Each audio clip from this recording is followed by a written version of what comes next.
Abe's legacy will be his efforts to awaken Japan and build a defensive alliance against China. The leading figure in modern Japanese politics had lately been campaigning extensively against the danger of a Chinese invasion of Taiwan. Ill health had plagued Mr. Abe, leading to his first resignation in 2007 and played a part in his resignation in 2020 when his scandal-plagued government was overwhelmed by the pandemic public health crisis.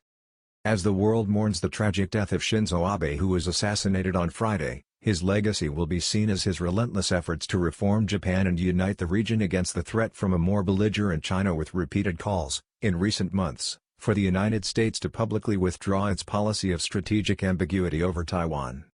Shinzo Abe was assassinated on Friday in southwestern Japan's Nara prefecture by a man with a handgun. Mr. Abe was Japan's longest-serving post-war prime minister and singularly set his nation on course to confronting new challenges caused by a rapidly aging population and the rising power and threat of the country's traditional arch-foe, China. His death has caused reverberations worldwide. On Saturday morning, the body of Japan's assassinated former Prime Minister Shinzo Abe left the Nara Medical University Hospital in the western town of Kashihara in Japan's southwestern Nara prefecture.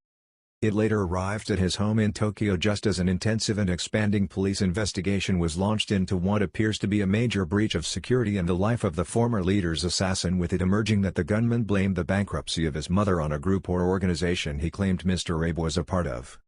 Son of a political dynasty returned home from the political battlefield for the last time on Saturday. The body of Japan's longest-serving government leader was accompanied in a motorcade following a black hearse as it made its way to Tokyo on Saturday. One of the cars contained his wife Akie, a wealthy heiress whom he married in 1987, who was a former radio disc jockey with her own distinct views on politics and known in Japan as the domestic opposition to the charismatic scion whose grandfather was also Prime Minister of Japan and whose father was a former foreign minister.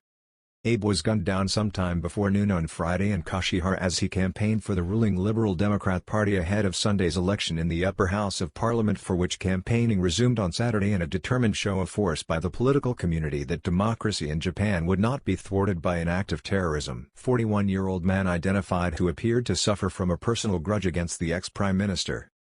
A 41-year-old assassin, named by police after his arrest at the scene as Tetsuya Yamagami, reportedly admitted to officers that he killed Mr. Abe due to a political grievance and a suspicion that the former PM was linked to some political organization or grouping that police have not identified, with some reports suggesting that there is no evidence that such a group even exists. Eyewitnesses to the shooting say that Mr. Yamagami approached the former PM, easily Japan's most iconic political figure in its post-war era, on Friday and withdrew a homemade gun from a case he was carrying. As he fired the first shot, it is reported that the ex-prime minister was still standing in a cloud of smoke before the assassin fired again, hitting Mr. Abe twice in the neck. While the assassin was pursued and wrestled to the ground by police, the lifeless Mr. Abe was taken to Nara Medical University Hospital, where doctors, after carrying out blood transfusions, could not detect any vital signs in his body. It is reported that the highly respected world statesman died from massive loss of blood and internal damage to his organs, which reached down into his heart. Medical condition that blighted his first term. Shinzo Abe suffered from a chronic medical condition known as ulcerative colitis, which blighted his initial term and ultimately triggered his first resignation from office in 2007, having come to power just a year earlier in 2006 as Japan's youngest prime minister at the age of 52. His surprising elevation to power in 2012 was a signal of change to Japan's post-war politics, where a rotating system of prime ministers had been the order of the day, and a dynamic Shinzo Abe set about driving a series of sweeping reforms, challenging accepted consensus, both in economic and foreign policy, which have left their mark on Japan. U.S. President Biden led expressions of condolences and diplomatic representations from countries all over the world on Friday and Saturday, expressing shock at Mr. Abe's demise when he said he was stunned, outraged and deeply saddened, while Thailand's Prime Minister, Prayut Chan-o-cha, on Friday offered his condolences to the Japanese people on the death of a revered leader. Government spokesman Thanakorn Wangboonkanhana told reporters that General Prayut was deeply saddened by the news and recalled his important role in strengthening ties between Thailand and Japan, including his visit to Thailand in 2013, the first Japanese prime minister to visit in 11 years at that time.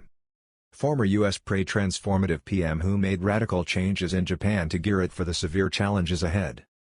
Despite bringing in a draconian state secrecy law in 2012 which severely penalized whistleblowing and his, at times, robust posture towards the press, The Prime Minister became popular through his efforts to stimulate then the world's second-largest economy suffering from an aging population while also negotiating reforms to encourage Japanese women to have babies, which had some moderate success while conditions and salaries for mothers at work also improved. However, it was the Japanese premier's approach to changing Japan's foreign policy that he will be remembered for, even though he failed to change the Japanese constitution that enshrines pacifism in Article 9. He did manage to have it reinterpreted to allow defensive military preparations and activities in relation to war. The challenges currently faced by Japan directly as the result of an aging population and the rise of China are a cautionary tale not only for other Asian countries but across the world, given that country's economic success, which peaked in the 1980s when Japan threatened to rival the United States in economic and financial terms. Forced to resign from office in 2020 after emergency health crisis overwhelmed his ministry's plans. Abe was forced to resign again in 2020 due to reports of a resurgence in his illness and the failure of his scandal-plagued government to cope with the public health crisis brought on by the pandemic. Trump had a bond with Abe.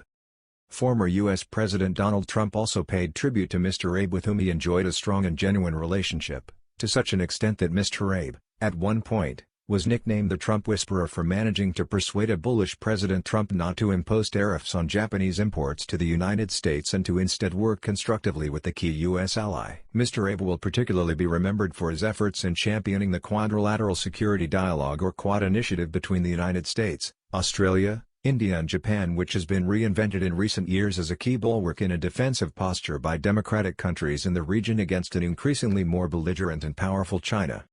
Proponent of a stronger alliance in Asia and a tougher stance against the emerging belligerence of China.